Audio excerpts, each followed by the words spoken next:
여름 휴가철을 맞아 산과 바다, 주요 야외 관광지에는 피서객들로 가득한데요. 습하고 더운 날씨가 반복되는 요즘, 일본 내염을 옮기는 작은 빨간 집 모기가 특히 많아져 주의가 요구됩니다.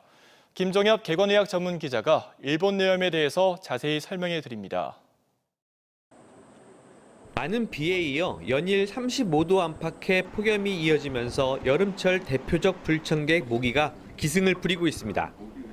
특히 어두운 갈색에 뚜렷한 무늬가 없는 작은 빨간집 모기로 전파되는 일본 내염 바이러스도 비상이 걸렸습니다.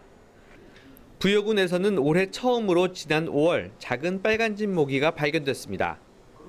이후 경남과 전남에서는 작은 빨간집 모기가 전체 모기의 절반 이상이나 돼 지난달 25일 일본 내염 경보가 발령되기도 했습니다. 국내 일본 내염 환자는 매년 20명 정도 이렇게 발생하고 있고, 보통 이제 여름철 8월, 9월에 주로 이제 발생이 되고 11월까지도 이제 환자들이 발생하고 있는 실정입니다. 일본 내염 매개 모기에 물린 사람 중 95%는 별다른 증상이 없습니다. 일본 내염 바이러스에 감염돼도 발열이나 두통 등 증상이 가볍지만 뇌염으로까지 진행되면 고열과 발작, 경련과 마비까지 이어져 사망률이 2에서 30%까지 치솟습니다. 또 증상이 회복돼도 환자의 3에서 50%는 신경계 합병증까지 겪기도 합니다. 마땅한 치료제도 없고 증상 완화를 위한 치료가 이뤄집니다.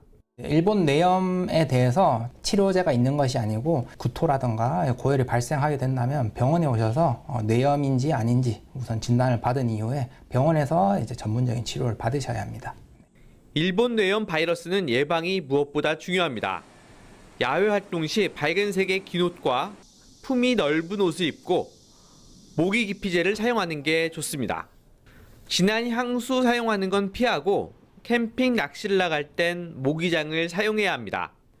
백신도 일본 내염을 피할 수 있는 효과적인 방법입니다.